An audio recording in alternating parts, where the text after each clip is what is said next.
Hi, ഇന്നത്തെ recipe ഒരു മസാല കടലയുടെ റെസിപ്പിയാണ്. അപ്പോൾ ഇത് ശരിക്കും നമ്മൾ നോൺ വെജ് ഒക്കെ കഴിക്കുന്ന അതേ ഒരു ടേസ്റ്റാണ് ഈ ഒരു കടലയ്ക്ക്, മസാല കടലയ്ക്ക്.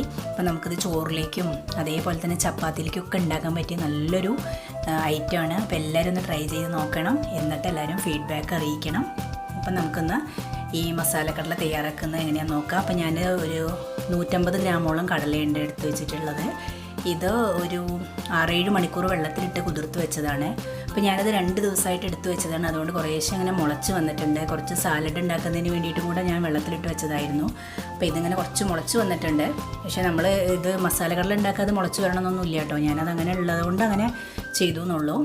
അപ്പം നമ്മൾ ആദ്യം തന്നെ ഈ കടലയൊന്ന് വേവിച്ചെടുക്കണം.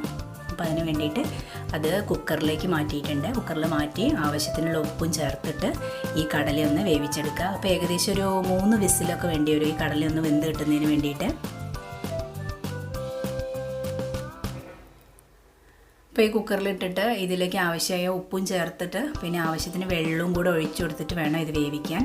അപ്പോൾ വെള്ളം ഒഴിച്ചു കൊടുക്കുമ്പോൾ ഈ കടലയുടെ മോൾ ഭാഗത്ത് വരത്തക്ക രീതിയിൽ വെള്ളം ഒഴിച്ചു കൊടുക്കുക.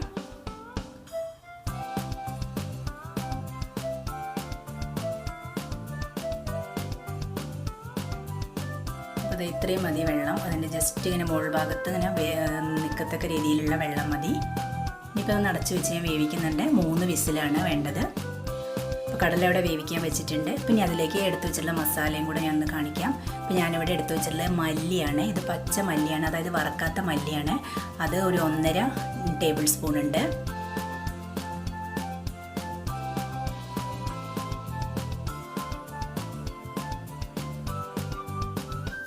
അത് കഴുകി എടുത്ത് വെച്ചിട്ടുള്ളതാണ് കേട്ടോ ഈ മല്ലി.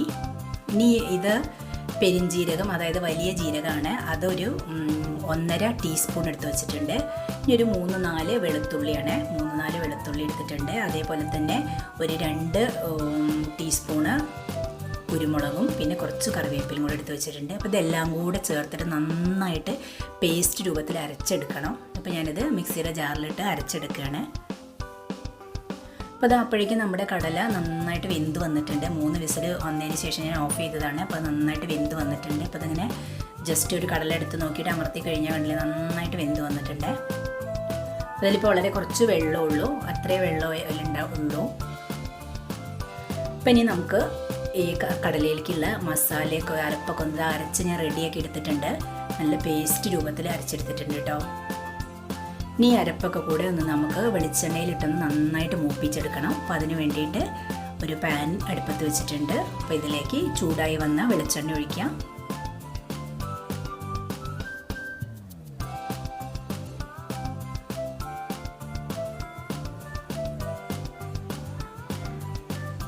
അപ്പോൾ ഈ വെളിച്ചെണ്ണയൊക്കെ ഇങ്ങനെ ചൂടായി വന്നിട്ടുണ്ട്. അപ്പോൾ ഇതിലേക്ക് ഇനി നമ്മൾ അരച്ച് വെച്ചിട്ടുള്ള അരപ്പും കൂടെ ചേർക്കുകയാണ്.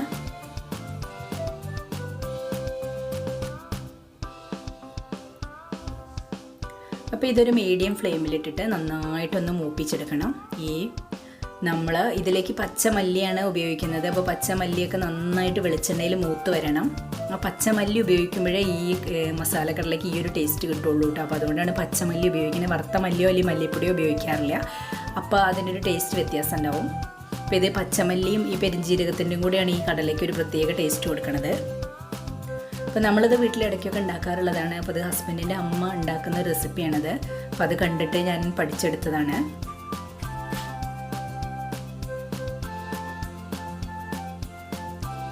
അപ്പോൾ ഇതേ മസാല നന്നായിട്ട് ചൂടായി വന്ന് നന്നായിട്ട് മൂത്ത് വരുന്നുണ്ട്. അപ്പോൾ ഇത് ഇങ്ങനെ വെളിച്ചെണ്ണയിൽ ഇങ്ങനെ ചട്ടിയിൽ നിന്ന് വിട്ട് വരുന്ന ഒരു പരുവമാണ്. അതാണ് അതിൻ്റെ പാകം.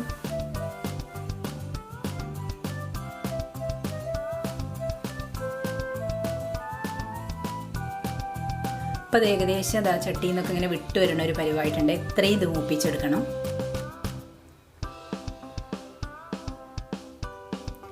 ഇതിലേക്ക് കുറച്ച് കറിവേപ്പിലയും കൂടെ ചേർത്തിട്ട് ഒന്നും കൂടെ ഒന്ന് മൂപ്പിച്ച് കൊടുക്കണം.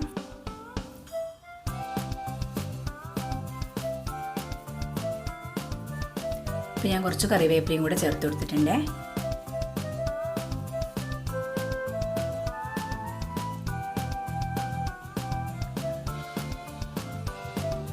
അപ്പോൾ അപ്പോൾ അത് ഏകദേശം നന്നായിട്ട് മൂത്ത് വന്നു. അത് എണ്ണയിൽ നിന്നൊക്കെ അങ്ങനെ ചട്ടിയിൽ നിന്നൊക്കെ വിട്ട് വരുന്ന ഒരു പരുവായിട്ടുണ്ട്. ഇനിയിപ്പോൾ നമ്മൾ വേവിച്ച് വെച്ചിട്ടുള്ള കടല അതിലേക്ക് ചേർത്ത് കൊടുക്കുക. കടല ഉപ്പിട്ടൊക്കെ വേവിച്ചതാണ്. അപ്പോൾ ഈ മസാലയിലേക്കൊന്നും ഉപ്പിട്ടിട്ടില്ല. അപ്പോൾ കടലയുടെ ആ വെള്ളത്തിൽ തന്നെ ഉണ്ടാവും ഉപ്പ്. അപ്പോൾ ആ വെള്ളത്തോട് കൂടിയിട്ടാണ് ഈ കടല ഇങ്ങോട്ട് ചേർത്ത് കൊടുക്കുന്നത്. എന്നിട്ട് ഇത് ഡ്രൈ ആക്കി എടുത്താൽ മതി.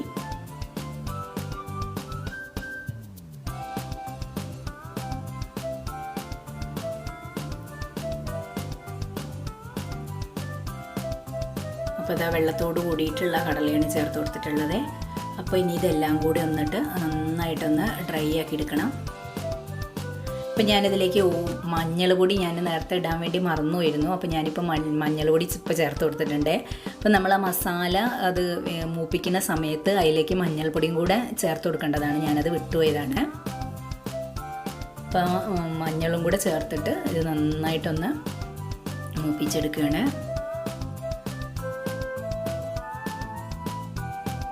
അപ്പോൾ ഇത് ഈ കോട്ടിങ്, ഈ മസാലയുടെ കോട്ടിങ്ങൊക്കെ കടലയിൽ നന്നായിട്ട് പിടിച്ച് വരണം. എന്നിട്ട് നന്നായിട്ട് കവർ ചെയ്ത് വരുന്ന രീതിയിലാവും. അപ്പോൾ അതുവരേക്കും നമ്മളിത് ഡ്രൈ ആക്കി എടുക്കുക.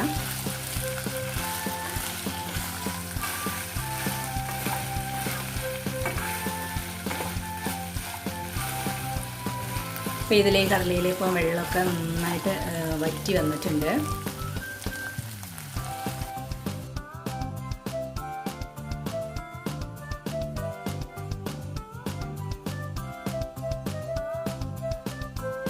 നന്നായി ഡ്രൈ ആയി വന്നിട്ടുണ്ട്. ഈ കടല ഇളക്കുമ്പോൾ തന്നെ നല്ലൊരു ശബ്ദം ഉണ്ടാവും ഇതിങ്ങനെ ഡ്രൈ ആയിട്ട് വരുമ്പോൾ. അപ്പോൾ ഇത് നന്നായി റെഡിയായി വന്നിട്ടുണ്ട്. അപ്പോൾ നമ്മുടെ മസാലക്കടല ഇവിടെ റെഡി ആയിട്ടുണ്ട്. അപ്പോൾ ഞാനിതൊരു സെർവിങ് ബൗളിലേക്ക് മാറ്റുന്നുണ്ട്. അപ്പോൾ എല്ലാവർക്കും ഈ റെസിപ്പി ഇഷ്ടമായി എന്ന് വിചാരിക്കുന്നു. ഇഷ്ടമായി എല്ലാവരും ട്രൈ ചെയ്ത് നോക്കണം. അതേപോലെ തന്നെ ഞങ്ങളുടെ ചാനൽ സബ്സ്ക്രൈബ് ചെയ്യാത്തവർ സബ്സ്ക്രൈബ് ചെയ്യാൻ മറക്കരുത്. നിങ്ങൾ ഈ റെസിപ്പി ട്രൈ ചെയ്തിട്ട് നിങ്ങളുടെ ഫീഡ്ബാക്കും കൂടെ അറിയിക്കണം. അപ്പോൾ ഈ റെസിപ്പി ഷെയർ ചെയ്യാനൊന്നും മറക്കരുതേ. Thank you.